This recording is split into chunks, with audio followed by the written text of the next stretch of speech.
Hey guys, it's Steve, and I've got this week's workout brief.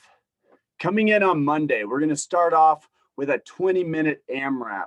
This Amrap's going to have a low number of pull-ups, 5 reps, and for the upper athletes, it's going to be a chest-to-bar pull-up. We're going to 10 wall ball shots and then 15 full range of motion kettlebell swings. Most of these should be low enough reps and light enough that we can go unbroken. So we're looking about 8 to 10 rounds for this. So not too long, but that grip and those hands are going to be a limiting factor, and a little bit of breathing on that. Once we're done with that WOD and nice and toasty, then we're going to end with a 3-round cash out of max rep strict ring dips. We're going to do 3 rounds of that with 90 seconds roughly between each set. And the goal here is to feel like a tricep and pec and shoulder burnout. We want to really target those muscles and start off with 10 or so reps, maybe more if you're really good at them. And then each round, not able to quite get that again, but still pushing for as many reps as you can each round without any pain. No, not pushing through some crappy stuff here. Really good quality ring dips, practicing, getting a little bit uncomfortable with these, but not going crazy. Tuesday, we're going straight into deadlift. It's deadlift all day, deadlift for fun. And this is a format that is completely devastating. We're going to build to a heavy 1 rep. And we're going to go 1 heavy rep and then 10 as heavy reps as you can go. Back to the 1, then 20 as heavy as you can go. Back to the 1, and then 30 as heavy as you can go. The crux of this workout is not the singles. I'm not looking for you to set a new PR on those heavy single reps. What I'm looking for is how heavy can you go and get to or pretty darn close to those higher reps. Now, this is a chance to maybe put a little bit on the bar, and if you come up short, fine. But these are touch and go, no resting, no sitting around between reps on those 10s, 20s, and 30s. You're picking the bar up, and once it's going, you go. You just keep going until you hit the number, or until coach tells you to drop, or you just can't do it anymore. These can get a little bit spicy, and keep in mind the thing you should feel are your legs, your glutes, your hamstrings. The back is involved, but there should be 0 pain in that low back from these. We're going to be watching very closely on that and making sure nobody's coming out of this worse off than what they need to be doing. This is a fun workout, but it can be very devastating if you're not paying attention. Wednesday, we're going to start off playing with the power snatch. That's going from ground to overhead in one very fast, explosive movement. And we're going to go into 10 rounds of 1-minute effort. So this is kind of a 1-minute sprint 10 times. Starts off with 10 burpees over the bar. So just moving through those as quickly as you can, and then grabbing the bar and doing as many power snatches as you can. The weight on that should be moderately heavy. We're looking at doing singles. There shouldn't be a lot of touch and go unless you're just a freaking beast on the power snatch. So challenge yourself just a little bit with good quality power snatches.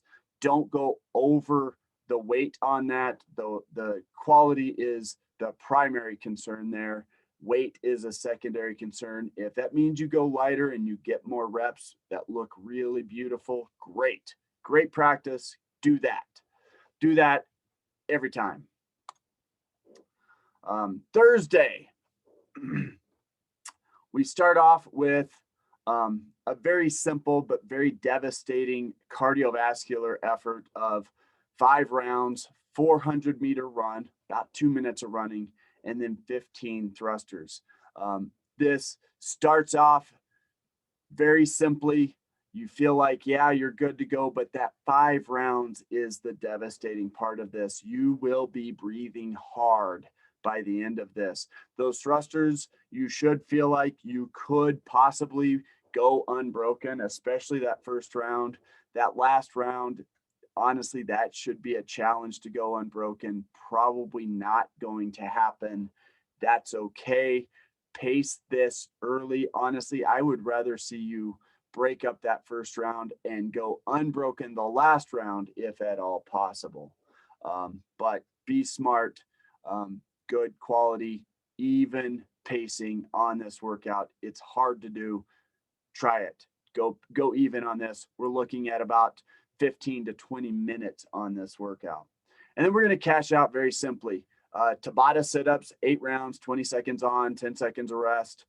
Getting as many as you can every round, but trying to hit that number, the same number every single round for the 20 seconds. And then as soon as you're done, right into Russian twists. Lightweight, touching the weight on each side counts as 1 rep, and trying to maintain the same number there. The Russian twist should feel very difficult because you're holding that hollow position. And so after that Tabata sit-ups, that should be a very difficult thing to hold, trying to maintain that good, solid core stability piece on that Russian twist. Friday, we're introducing the ropes again. Rope climbs. We have not done these since COVID. It's been over a year since we've gone up the ropes. So we're going to spend a lot of time at the beginning of class talking about how to scale, how to use your feet, how to rope climb. Bulk of the class is going to be spent on playing with the ropes, understanding them, getting comfortable with them again. Comfortable might not be the right word, but they are very intimidating. And then we're going to go into a quick 10-minute AMRAP with 7 handstand push-ups and 1 rope climb. And the goal for this is that both those handstand push-ups and that rope climb are pretty close to the same level of effort. So if you're pretty new at the rope climb, you can do it. Maybe you just don't go as high.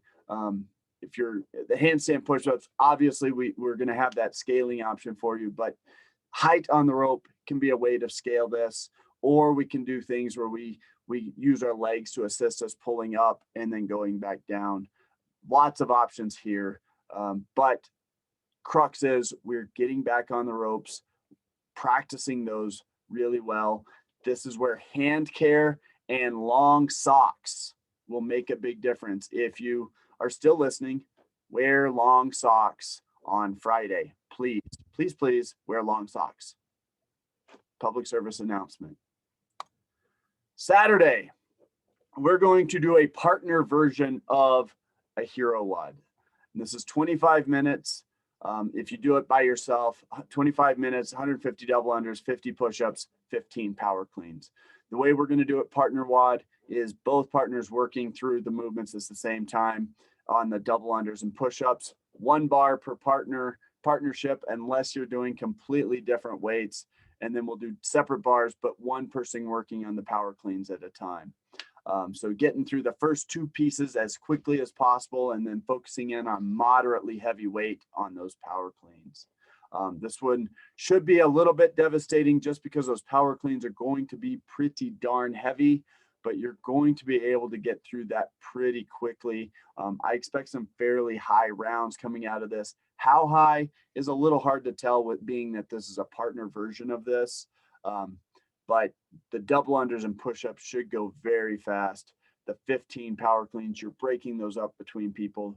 Those should go fairly quickly, of 1 person do a power clean, the other person does a power clean kind of feel. So no long breaks needed in this. I would expect, 5, 6 or more rounds on this. That's what we have coming up this week. Don't forget, tall socks on Friday. You're going to want them. And see you guys in the gym, guys. Bye.